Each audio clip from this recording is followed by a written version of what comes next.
Hello, and thank you for taking the time out of your very busy schedules to join me today. Hope there's something within this video that is a benefit to you or to somebody that you know. Please like, subscribe, share. Feel free to leave a comment down below. Today's episode, I was kind of looking into the idea. I've done it a couple times before. I wanted today to kind of talk about an essay that was written by a gentleman of the name Fredrick Bastiat, Frenchman, written in 1850 by Fredrick Bastiat, and it's called The Law. It was written in 1850, and he makes several really good points. So I thought I'd go ahead and kind of do a little discussion on it, open video essay, with some comments. The law, as he puts it, has been perverted from its initial intention, even from that of the Constitution. The law has become a tool of every kind of a farce, instead of its being the check for it. The law, guilty of that very inequity which it was its mission to punish. Truly, this is a serious fact, if it exists, and one for which I feel bound to call to the attention of my fellow citizens. We hold from God the gift that, as far as we are concerned, contains all others: life, consisting of physical, intellectual, and moral life. It is not because man has made laws that personality, liberty, and property exist. On the contrary, it is because of personality, liberty, and property existing beforehand that man makes laws. What then is law? As I've said elsewhere, it is a collective organization of individual rights to lawful defense.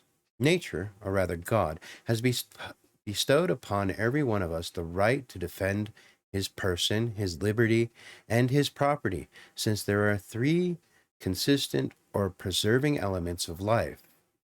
Since these are the three consistent or preserving elements of life, elements each of which is rendered complete by the other, and that cannot be understood without them as a whole. As the force of an individual cannot lawfully touch the person, the liberty, or the property of another individual, for the same reason, common force cannot lawfully be used to destroy the person, the liberty, or the property of an individual or class. Unfortunately, at this moment, we tend to see the law, again, being perverted specifically by Biden, as I pointed out with the most recent executive order he'd put out, in which it grants environmental justice for all. Again, not defining who all is, though. Therefore, law is the organization of the natural rights of lawful defense. It is the substitute of collective or individual force for the purposes of acting in the sphere of which they have a right to act, of doing what they have a right to do, to secure person, liberties, and property, and to maintain each in its right, so as to cause justice to reign over all. These are the concepts that have also were part of the founding when the Constitution and the United States is formed. Over the years, there have been perversions to these laws, changes, especially now when we have Biden saying he needs to finish the job. What job is it exactly he's trying to finish? We're in the worst economy we've ever been in. We're on the verge of a world war. Our allies are not necessarily willing to support us. The dollar is being undermined not just by our government, but outside forces. Unhappily, the law is by no means confined to its own sphere, as we see by the federal government, far passing and outreaching what it was initially formed to do, which was to bring together the coalition of separate states and help them come to a general agreement in the best of all. Unfortunately, because the U.S. government has become now a force of socialism, must do what is socially right, what is acceptably right. It's right there in front of you. While you may hear Joel Behar talking about how the mega alt-right are fascists, well, let's look at fascism for a second. Fascism wasn't around until Mussolini created fascism. He created the word and he created the ideas of fascism. Now, what is fascism? It's a form of National Socialism in which you take great pride and restore the nation to what it once was. Mussolini's goal was to restore Rome back to its former glory. Well, Italy, but especially Rome, to its previous state of glory about 1,000 years ago. This is what drove Mussolini to do a lot of the improvements and national improvements at Pompeii even. But again, that was Mussolini. He was a fascist in which the state tells corporations what to do, and the two of them work together to tell the society what to do. That's fascism. That's what Mussolini created, not Marxism, which was Karl Marx, who gave us Marxism, or communism, which has been a concept around for a long, long time, along with socialism. But let me get back to the point at hand. As it was saying, law by no means is confined to its own sphere, nor is it merely in some ambiguous or debatable view that it has left its proper sphere. Again, the government is far outreaching. Now we have Biden talking about separating. At one time, it's a crime to separate children from their families, but now if the family doesn't support transing the kids, he's in support of the states taking away those children. After all, they're not your kids, they're his kids. I have a clip that shows it, under his own words. It has done more than this. It has acted in a direct oppression to its proper end. It has destroyed its own object. It has been employed in annihilating that justice which it ought to have established, in effacing amongst rights the limit which it was its true mission to respect. It has placed the collective force of the services of those who wish to traffic without risk and without scruples in the persons, the liberty, and the property of others.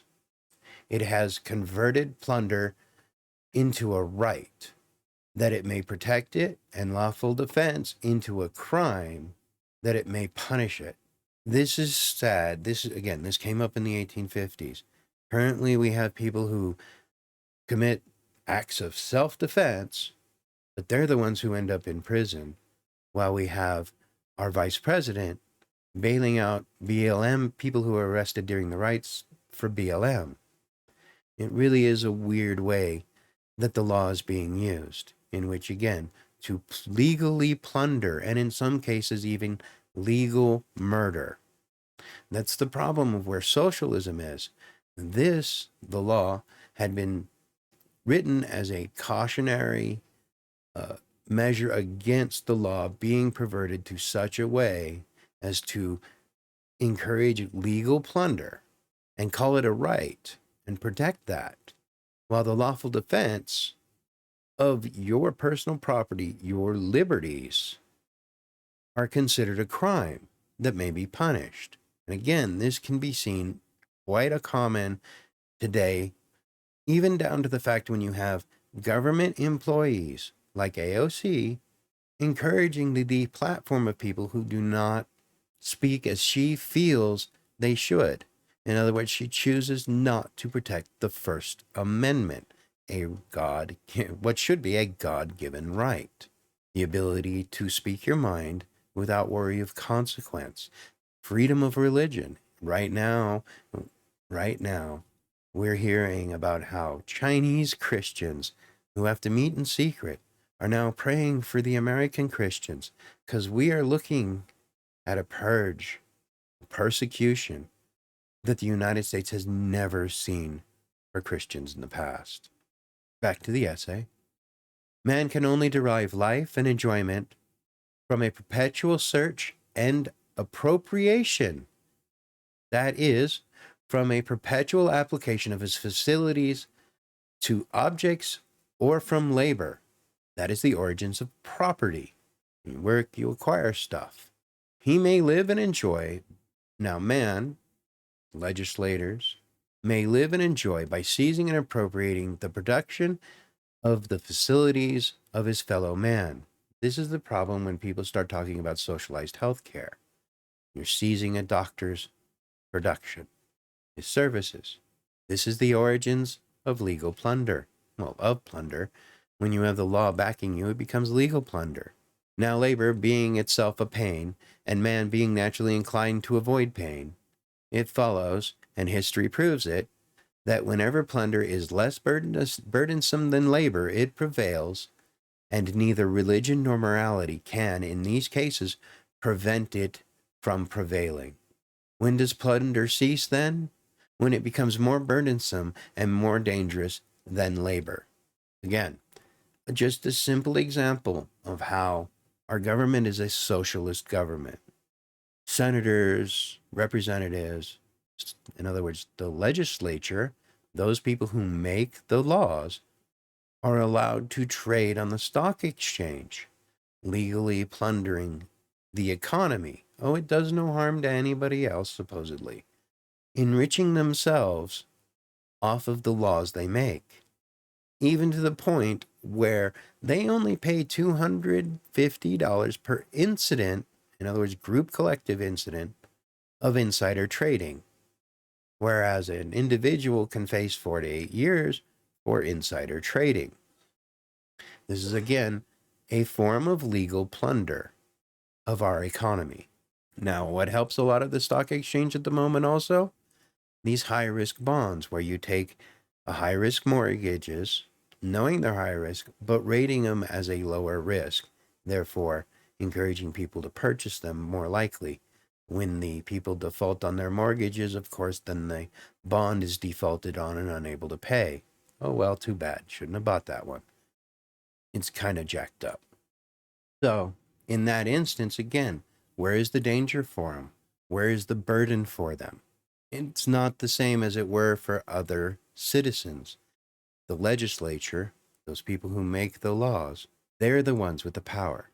As the essay says, it is easy to conceive that according to the power of the legislature, it destroys its own profit, and in different degrees amongst the rest of the community.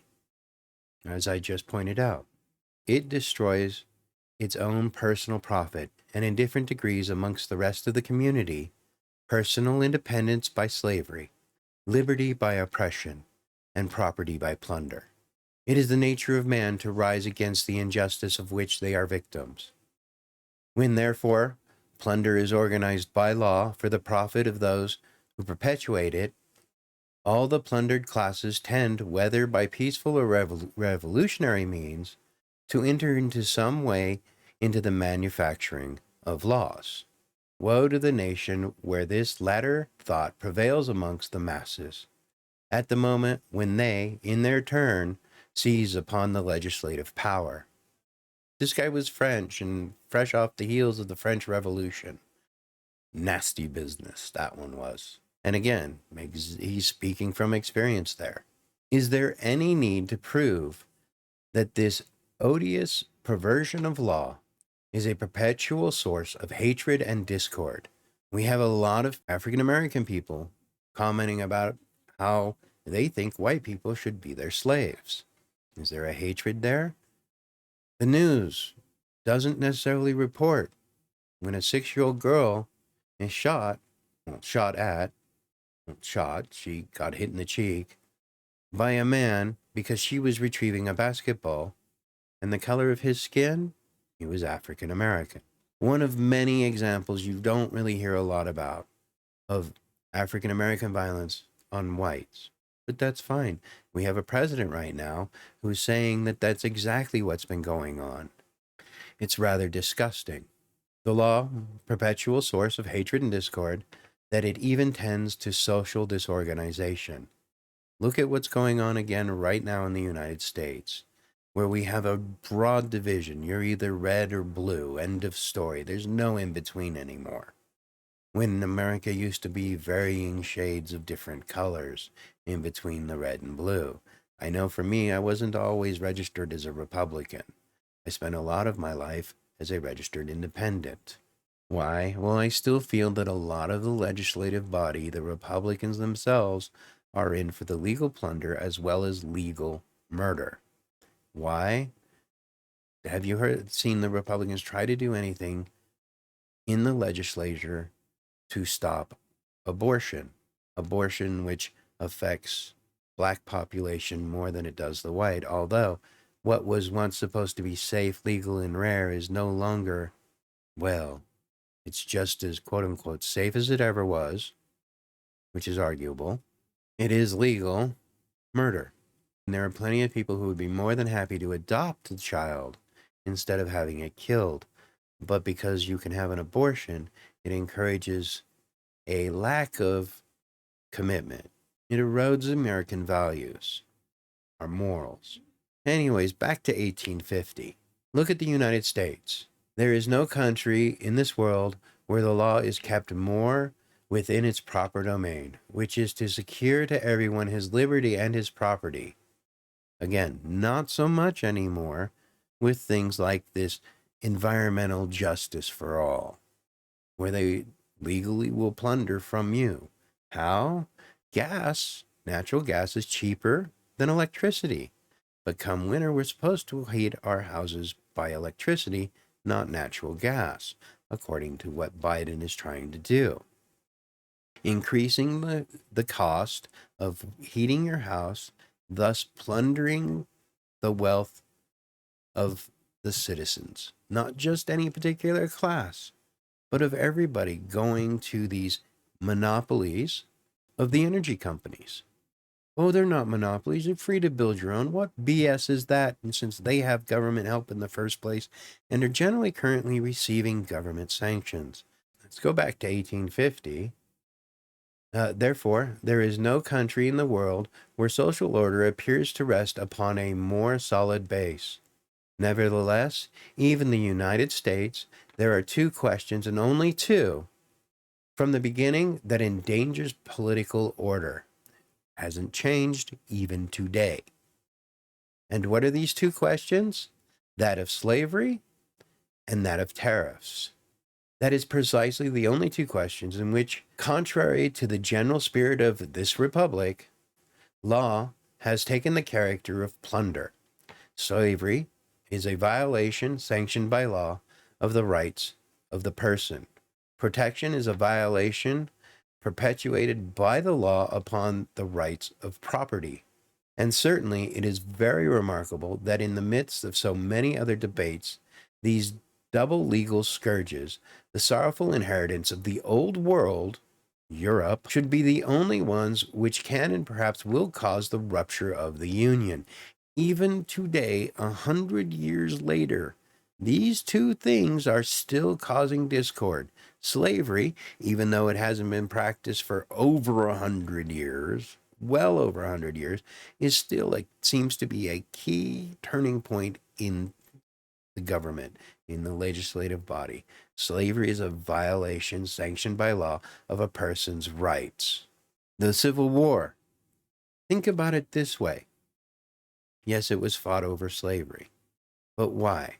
Because the North wanted to give Second Amendment, having it apply to all people.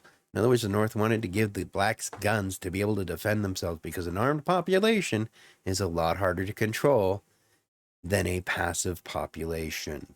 Tariffs, taxation, well, as we see, the federal government pushes those sanctions even on the populace, not just other countries. And what does the U.S. government do?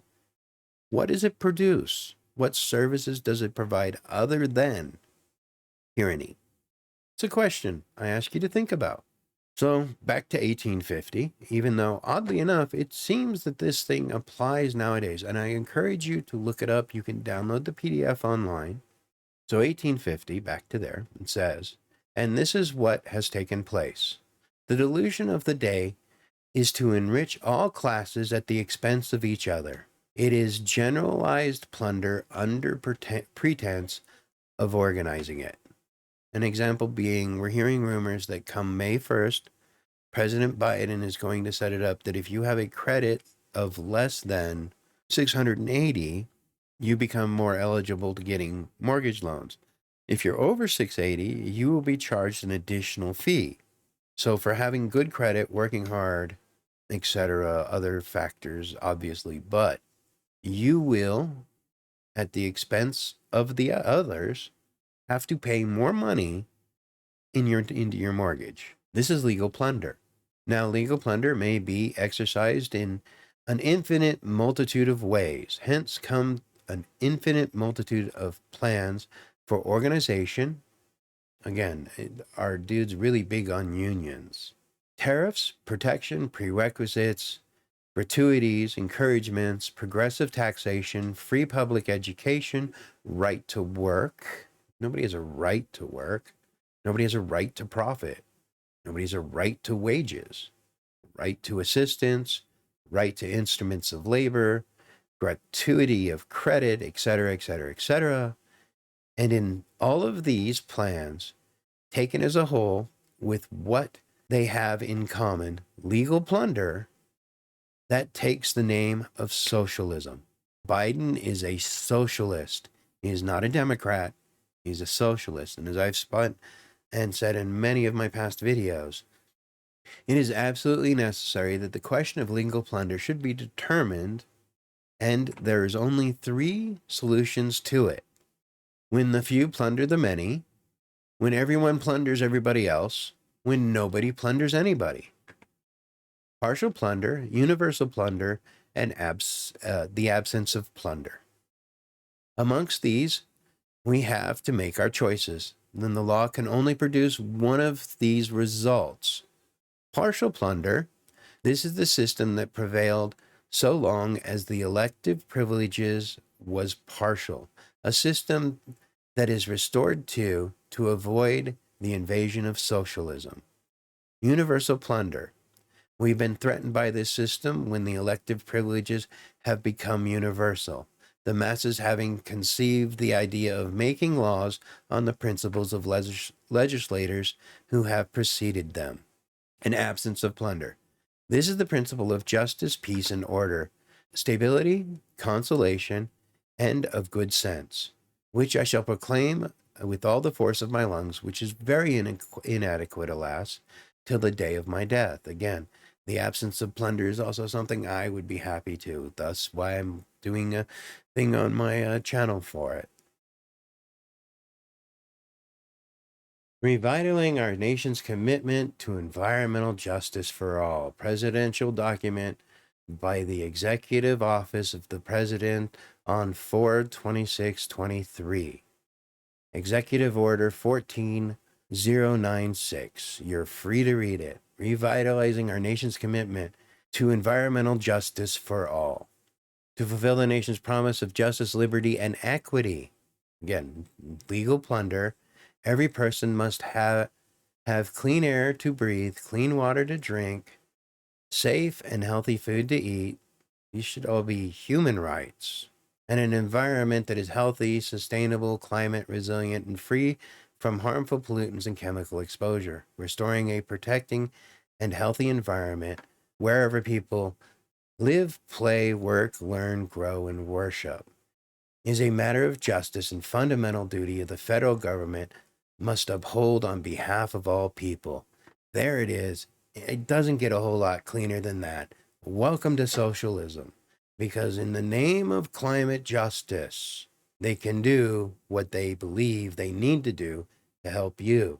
And the problem with the legislative body in any government that has been there for a long term, they start to honestly believe they know better and what is best for you, better than you yourself know what's best for you. This is why things like this, I don't remember even having the opportunity to vote on. Do you? I don't. I'm told this is in my best interest. We must advance environmental justice for all by implementing and enforcing the nation's environmental and civil rights laws. We must use force to make you act correctly. And that alone is really concerning for me.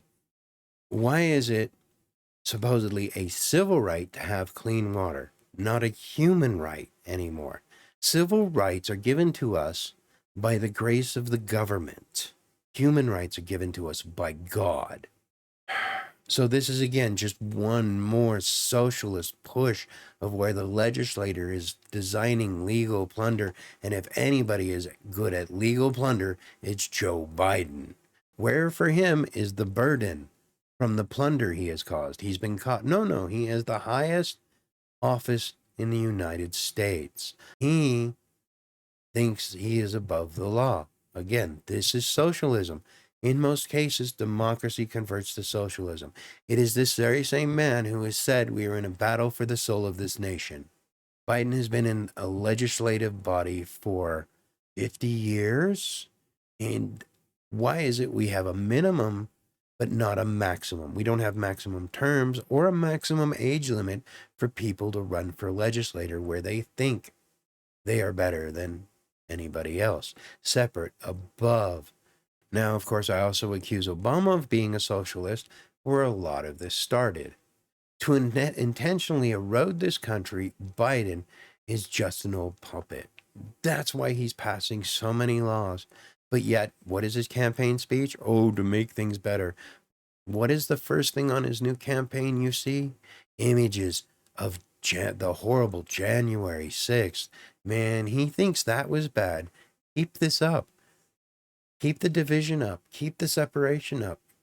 And unfortunately, we will have a revolution instead of trying to work together, acknowledging that God created us equally, all of us. Yes, I know the Bible has slavery, but even in the Bible, there are specific terms God laid out for slavery. And if you actually pay attention, God tries to discourage it. He just accepts that there are things that men would do, and it's better to keep somebody as a slave than kill them. It's kind of the running theme. He'd rather have you keep him a slave and kill him. Right now, we find ourselves again. I don't remember for voting with the war of Ukraine. I don't remember voting to refuse peace offers. I don't remember not sending troops to Taiwan going, yeah, we ain't playing no more. Oh, but we'll let a spy balloon fly over the United States because if we shoot it down, it might fall on some kids.